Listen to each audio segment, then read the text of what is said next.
Yuk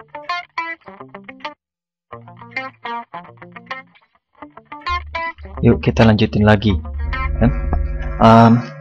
Kali ini kita akan membuat my controllernya, karena di kelas dari login saya menggunakan ekspansi dari my controller. Saya harus buat my controllernya itu dulu, karena tanpa itu nggak akan bisa jalan. Oke. Nah, kemarin saya udah pernah jelasin cara membuatnya, tapi sekarang ini saya ingin yang lebih sederhana. Tapi ingat, ini belum reusable, tapi cukup sederhana gitu ya. Jadi nanti Anda yang penting bisa melihat ini dan Anda mudah-mudahan bisa mengembangkannya sendiri. Oke. Kalau Anda lihat di bagian sini, saya core-nya belum saya buat ya. Jadi saya harus buat dulu. Ctrl N itu, terus saya biasa copy paste aja gitu ya.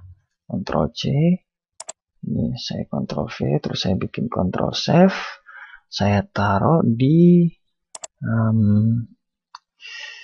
application core dengan nama my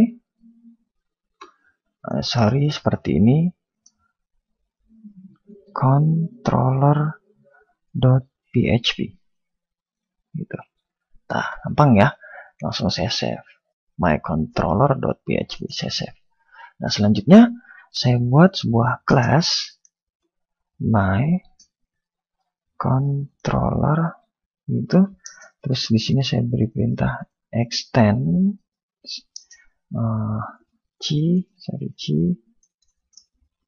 controller gitu ya. Nah, terus di sini saya ingin membuat protected. Oke, jadi protected di sini artinya bisa diakses di kelas turunan dari C controller. Oke, namanya adalah default class. Nah, di tutorial sebelumnya, sorry ini harusnya nggak pakai ini. Di tutorial sebelumnya kan saya sudah membuat ada namanya yaitu default class ya. Nah, ini di sini berarti berasal dari induknya si login yaitu my controller. Jadi makanya saya buat di sini protect my controller agar bisa diakses di turunannya seperti itu ya. Terus saya buat lagi di sini private. Private-nya itu adalah current class. Nah, tujuan saya adalah saya harus bisa melihat kalau mendapatkan kelas ya, mendapatkan kelas dengan metode URI segmen. Saya kurang penggemar, saya bukan penggemar itu. Saya lebih suka dengan menggunakan fetch class tersembunyi dari code igniter ya. Nanti kita lihat cara buatnya gimana. Jadi buatnya simple aja. Saya seperti biasa, kita harus konstruk dulu ya, saya suka melakukan konstruknya gitu ya. Terus yang bagian sini saya nggak perlu melakukan ID ya, langsung aja nanti. Oke. Terus di sini saya bikin parent, jadi tetap saya harus mendapatkan data konstruk dari parent gitu. Terus seperti biasa saya harus pakai session start ya. Tutorial ini yang sebagian sini masih mirip dengan yang sebelumnya ya. Oke. Membuat login pada controller pada code igniter ya. Nah, masih sama persis. Nah, baru yang di sini mulai berbeda. Saya pakai this.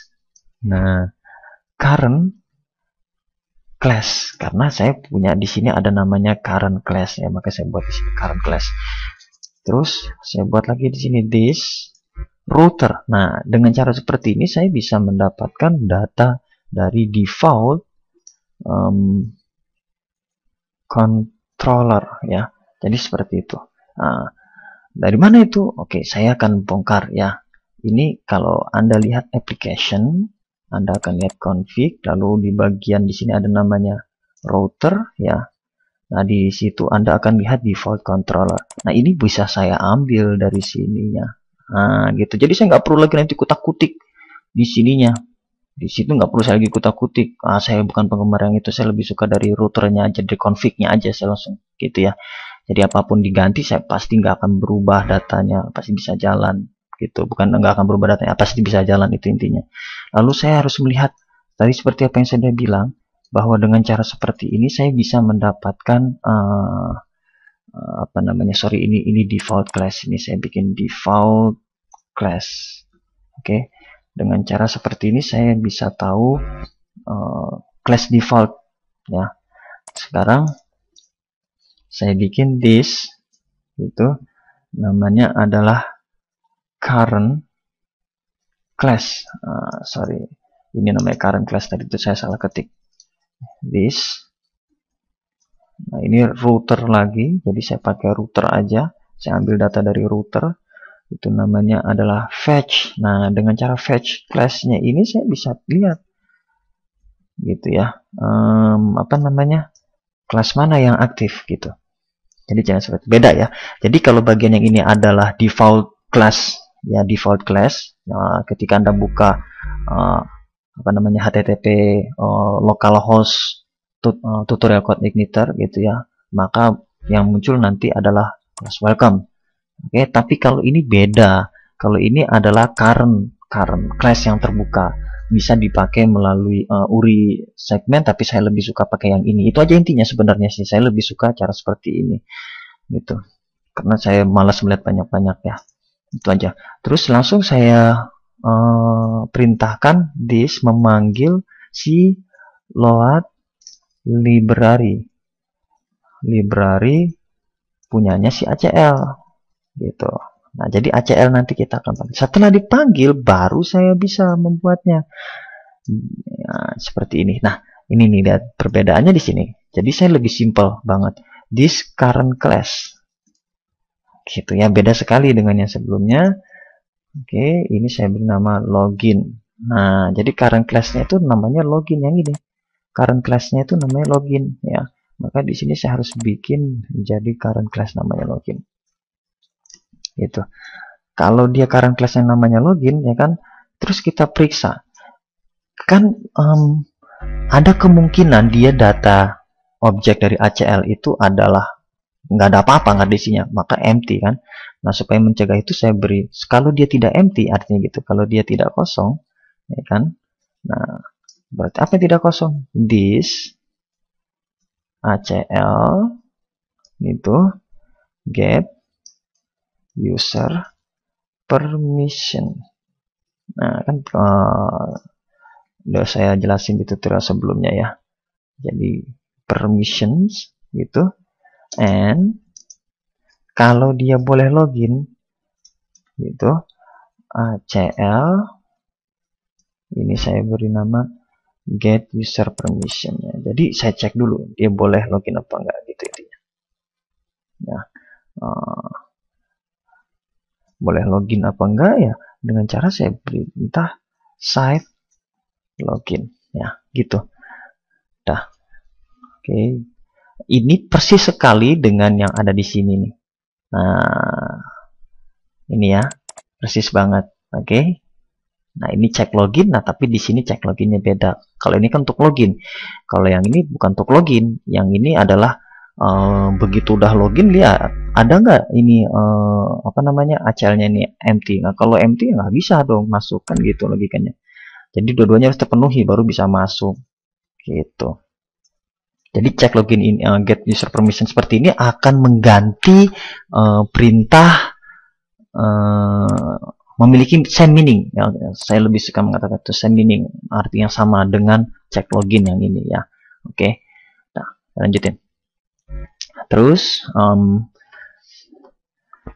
saya langsung buat aja redirect gitu. Redirectnya ini saya bikin this terus default ya kan, persis sama persis default. Nah, ini saya bikin default class, terus ini saya beri perintah refresh gitu ya. Nah, oke. Jadi kalau seumpamanya dia begitu dibuka adalah index.php strip login pada browser Anda, ya dia akan melihat dia empty apa enggak nih gitu. Kalau nggak empty maka dia akan masuk ke sini gitu. Tapi kalau dia kalau dia empty, jadi kalau umpamanya ini empty, maka dia akan masuk ke sini gitu. Tapi kalau nggak empty dan dia punya izin masuk ke site login, maka akan diarahkan ke default class-nya. Sudah saya jelaskan tadi ya. Nah, seandainya dia tidak current class-nya itu bukan login, jadi saya bikin else, gitu ya. Saya bikin else, tinggal kita lihat if, gitu. Ini saya beri perintah empty, jadi kebalikan dari yang di atasnya ini. Ya, jadi tinggal kebalikannya aja. Ini Ctrl C, Ctrl V aja ya, biar gampang. Dah. Terus ya, kalau dia umpamanya empty ya mau nggak mau saya redirect aja lagi ke halaman siapa? Ke halaman si login. Gitu. Jadi gampang banget kok cara buatnya. Refresh. Nah, kita udah selesai membuat kontrolernya. Jauh lebih sederhana bukan daripada yang sebelumnya, ya. Tapi ingat, ini belum reusable. Kalau seumpamanya dikembangkan lagi tentu nggak kayak begini ya. Tapi saya harus mengarahkan dulu seperti ini. Mengarahkan kayak ngerti aja. Kayak udah jagoan aja. Enggak, kita sama-sama berbagi kok. Maksud saya, biar step memahaminya itu jelas gitu ya. Jadi tujuan saya seperti itu. Jadi kemarin panjang, saya lebih singkat, lebih sederhana lagi. Kemudian saya lebih kembangkan lagi menjadi reusable ya. Jadi dengan cara seperti itu Anda bisa cepat mengerti dan bisa cepat memahaminya mudah-mudahan. Oke. Nah, sekian dulu. Terima kasih. Kita lanjutkan di video selanjutnya.